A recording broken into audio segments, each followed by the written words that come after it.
Ще запазят ли Испания и Франция поне една чиста мрежа при толкова високо качество в двете атаки? Аз съм Симеон Табаков и сега ще ви представя 5 топ фактори за прогнозата на BettyPix за горещия полуфинален сблъсък в Лигата на нациите. Преди това ни последвай в другите ни социални мрежи и се абонирай на сайта на BettyPix. Така ще имаш достъп всеки ден до точни прогнози с коефициент от 1,80 нагоре. А сега към факторите. Първо, испанската атака срещу френската защита.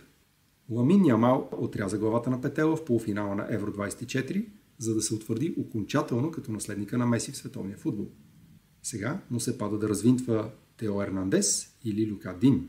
Нико Уилямс е в топ 5 на левите крила в света и сега ще пържи Бенжамен Павар един на един. Просто защото защитниците ще се съсредоточили върху Ямал. Дани Олмо пък е повече от способен само с акъл отново да надвие мощните френски бранители на Лебле. Второ, френската атака срещу испанската защита.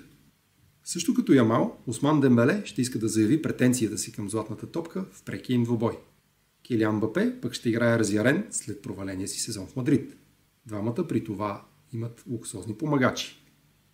Дуе, Баркола, Олис, Тюрам, че и дебютантът Шерки. Остава само Дидие Дешан отново да не сбърка в нареждането им. Тогава несъмнено Франция ще успее да пробие неопитната защита на Лароха с Хаусен или Кубърси в нея.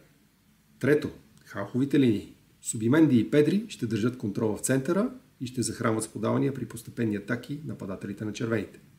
Чуамени и още някои от блъскачите до него пък от другата страна ще отнемат топката и моментално ще я разпределят към свръхзвуковите нападатели на петлите. Амунициите ще са подсигурени. Четвърто, вратарите. Унай Симон и Менян са безспорно едни от най-добрите вратари в Европа през този сезон. Дори при това положение обаче, тяхното качество все още остава по-ниско от това на нападателите, срещу които ще се изправят. И пето, статистиката. Всичко води към трети пореден гол-гол между тези еврогиганти. Такава е развръзката и в последните 4 мача на Испания, както и в 4 от последните 5 извън територията на Франция на петлите. Виж на сайта на BettyPix и още топ прогнози за футбол и спорт. Показваме ти най-високите коефициенти към тях сред препоръчените от нас оператори в България. Спорно!